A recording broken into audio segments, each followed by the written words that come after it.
We moved into the property just before Christmas, and it was our first experience with a piece of property that was off the gas grid also. It uses propane. And unfortunately, due to us exporting a lot of our propane into foreign countries, it left a bit of a deficit in the U.S. Well, our first 35 days in the home, we burned through the first tank that we had filled. And, due to the pricing, that tank was just under $1,000 to fill. So I went and invested into a wood burning stove, and we started burning wood. And we were able to get this down to approximately 90% of our heating needs, and our propane usage fell 90%.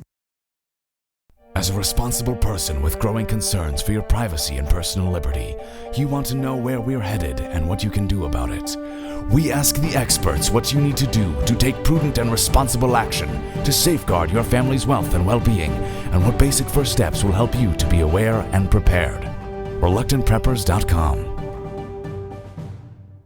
I didn't mention this before, but we actually prepared ourselves for a year with both food and water. And it was a daunting task to provide enough water storage to last a family. Matter of fact, it was slightly possible. And what I mean by that is it's difficult to store, 3 to 4 gallons a day per person for a year. Especially when you're talking about a large family. I mean, that is a remarkable accomplishment. Well, the only way we were able to get this done is we installed a pool. So we did have some storage that, were in barrel form, but the largest amount of our water came from a pool that we had installed.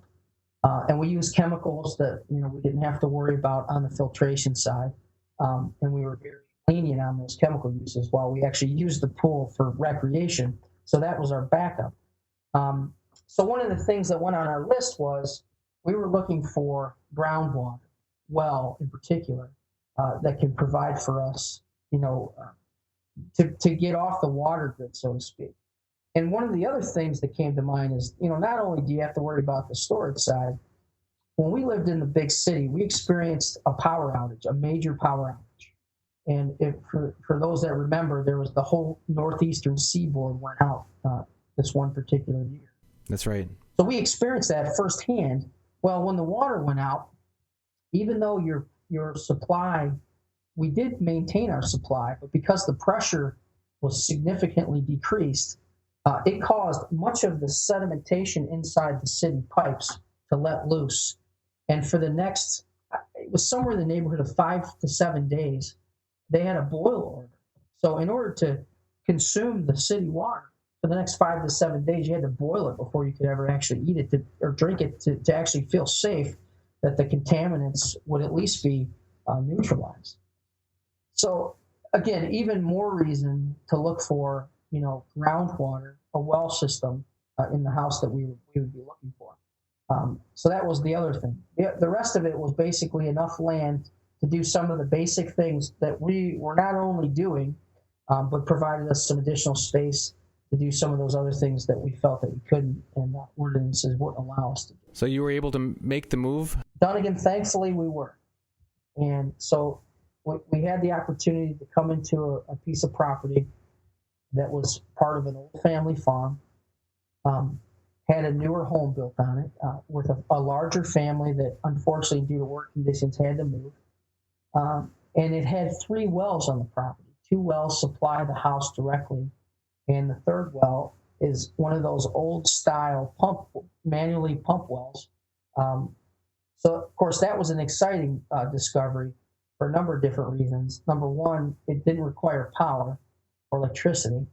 And number two, we had one of our worst winters in history, and that pump was able to provide water at all stages of the severe and very low sub-zero temperatures that we experienced this past year.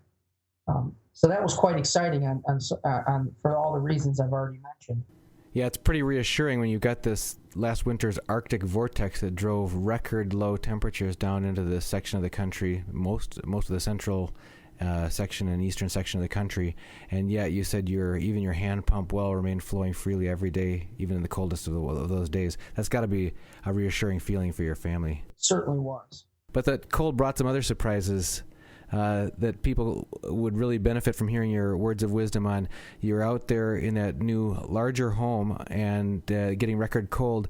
And can you tell us a little bit about some of the unpleasant surprises that came with that record cold? Well, we moved into the property just before Christmas, and it was our first experience with a piece of property that was off the gas grid. Also, it uses propane, and never had a propane situation before, so we called the propane company that the previous owners used, and they came out to fill the tank. Well, as most of your listeners probably know, not only was this a bad year with temperatures, but it was a very bad year with propane in terms of the pricing of propane due to demand, and unfortunately due to us exporting a lot of our propane into foreign countries.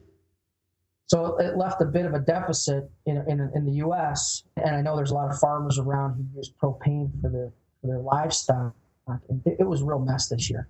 Well, our first 35 days in the home, we burned through the first tank that we had filled. And, due to the pricing, that tank was just under $1,000 to fill. So I started thinking, well, number one, there's a lot of resources going into filling this tank, and it just doesn't make financial sense to do that month after month during the heating season. So I went and invested into a wood-burning stove. The previous family did have one. It currently was not in the home, although the piping in that was. So we were able to tie into what they had already laid, and we started burning wood. And we were able to get this down to approximately 90% of our heating needs, and our propane usage, fell 90% very significantly, and very, very quickly. I want to interrupt you and see if you could tell that story again, but tell it the way you told it to me the first time, about how you thought you could go an extra month after your wife had suggested maybe we should get the wood stove, and then you and after you saw the bill for refilling the tank, she said gently to you, "Yeah, that would have been about the cost of the wood stove, huh?" And I think that's such an effective way of telling the story, if that's okay with you. Well, you really hit on all the major areas. The first tank was just under $1,000 to fill. 35 days later, it was closer to $1,100. So in essence, in 35 days of being in the home, we had spent over $2,000 in propane costs. So when we first entered the home and my wife saw that there was a piping for a wood stove, she did say that. She says, I wonder, if we shouldn't just get a wood stove now. And I thought that first tank was going to last us until the spring thaw. And when I started planting the spring garden, I would consider getting the stove at my leisure and in my time. So of course, she was her humility did enter the picture, but she did remind me, at that second fill that might not have been a bad idea to have that stove early. So then again, if there's any lesson in that is, listen to the wife for sure. And what did you see after you started burning wood? You got your wood stove in. What style of stove did you choose, and how long did it take you to get it installed, and where did you get your wood from? I actually went to one of our local stores that sell various things like wood burners and lumber and so forth. There's quite a number. Home Depot, Lowe's, Menards, all those different places sell these units. I decided to go with a basic steel unit. They're very efficient these days, in the sense that they call them EPA rated, which simply means that they're designed in such a way to keep as much of the heat in the stove to give you the benefit of that heat into your home. Well, I went on our local Craigslist, and there's a number of folks on there that sell wood. Found one of the gentlemen on there that was quite local, and which is not only am I supporting the local guy, but I did have a chance to meet some new folks locally, since this was a new area for us. And it seems like everybody's willing in these rural settings to share information that will help you, things that they've gone through that have helped them through the years. So I picked up our first batch of wood, and another family event. We're loading wood. There was a lot of snow on the ground, so it was snowing the day actually that we were getting this wood. and it was already seasoned. For those that are unfamiliar with wood, after you split the wood, it takes at least 1 year to season the wood. It basically dries out the moisture in the wood and makes it, burn efficiently. Otherwise, you spend a lot of time burning through the moisture in the wood, and you don't get the benefit of the heat value. So we brought our first cord home, and we found that throughout the rest of the winter, we were burning through about a cord a month. And a cord is about an 8-foot by 4-foot by 4-foot section of wood, which is basically 3 18-inch logs in front of each other going down 8 feet, 4 feet high. Quite a bit of wood. One of the farmers that I met said, the reason why he loves wood heat so much is it actually heats you 3 times. It heats you when you cut down the tree, it heats you when you split it, and then when you burn it again, it heats a 3rd time. So it certainly was a positive experience for us. And as we got better at regulating the heat with the stove, as we got used to the stove and learned how to use it well based on the instructions, and I watched a couple of videos that came with the stove, we were able to get in the warmer of the cold time 100% of our heat in the home from the stove. So that, in a sense, cut down our usage of propane almost to nothing. Oh, yeah. You still use propane for cooking gases? You have a gas stove, is it? Correct. We have a gas cooktop. We do heat our hot water with the propane. And then we have a propane dryer, a gas dryer that uses, of course, the propane. Well, that is with just using those 3 things versus the heating, we go through about 5% of our tank every 2 weeks versus 90%, 50% of our tank every 2 weeks. What a huge difference on your pocketbook there. Now, you've mentioned that you also found a low-cost or no-cost source of more wood going forward. Correct. I found it, and this is, I'm sure, not unique to us in our area, but a lot of folks that cut trees down have many challenges with getting rid of the wood. Because most municipalities and most customers that they cut this wood down for, various trees that need trimming, or you might have an old tree in a city area that just needs to come down. They struggle with getting rid of this wood. So most of them seem to have, or at least offer an opportunity to offload some of this wood onto you. And you can do this in various ways. By contacting them, you can ask them that simple question. Are they looking for folks to take some of the wood that they cut down? And they'll either bring the wood to you, or they have a large area for their business that they put some of the hardwoods, which are better burning woods, like your oaks and maples and various fruit woods that burn very hot and produce a lot of good heat per volume, as they call it. So it's literally free. But it does take some labor, and it's not difficult to do. Matter of fact, another family event is, we'll rent a splitter. So we didn't even buy a splitter because you can rent them from most of your local, DIY type of stores.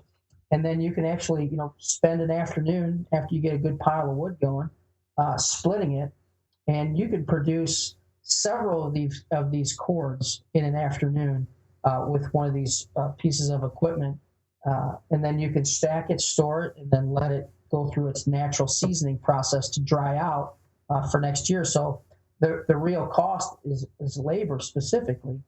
And just in my local area, I found 4 or 5 sources that we can get some of this free type of wood from. So like I said, Dunnigan, I don't believe that this is a unique situation.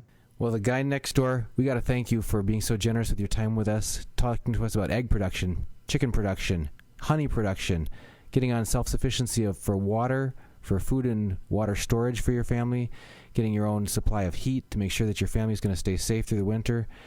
We're going to have to check back with you again and find out more about the ways that you've expanded in those new environment that you've got set up for yourself now in the agricultural. We've got more room to expand in new ways, see what new adventures you've gotten into. But before we let you go, are there any additional resources that you'd suggest folks could turn to for sources of information? Well, as mentioned before, Dunnigan, I would certainly point towards the website that we mentioned, which is the deliberateagrarian.blogspot.com. Mr. Herrick Kimball is a very solid and reliable resource on many of these subjects we've already touched on. and he also has some resources that he points to as well. And as a side note, one of the other things that I found very helpful was an old book that is currently out of production, out of print, but you can get it for free if you just do a Google search, and it's called 10 Acres Enough. And it does profile a young man that went from the city setting in the 1850s to a country setting, small 10 acres, and how he made this new situation with his family produce both his living and also his family life. And that was very inspiring to me early on as well. So I hope your listeners find that as useful as I did. The book is 10 Acres Enough, and you say it's out of print, but you can find it in PDF format for download online. That is correct. If you simply Google 10 Acres Enough, it'll point you right to it. And it's part of my understanding, it's part of the Google books that they've scanned and made available online. And again, it's downloadable. It's free, completely free, and you can store it on any device. They can store a PDF. Well, I would also ask if any of our listeners have additional specific questions following up on any of the topics that you've heard the guy next door bring up, whether it's about any of the activities that he's accomplished with his family, some of the successes he's had. If you have questions, if you'd tried something similar, or if you're going to try one of those things and want to ask a specific question, go ahead and comment underneath this video, and we'll see if we can get an answer for you from the guy next door. Guy next door, thank you so much for spending this time with us. My pleasure, Donovan. Thanks for having me.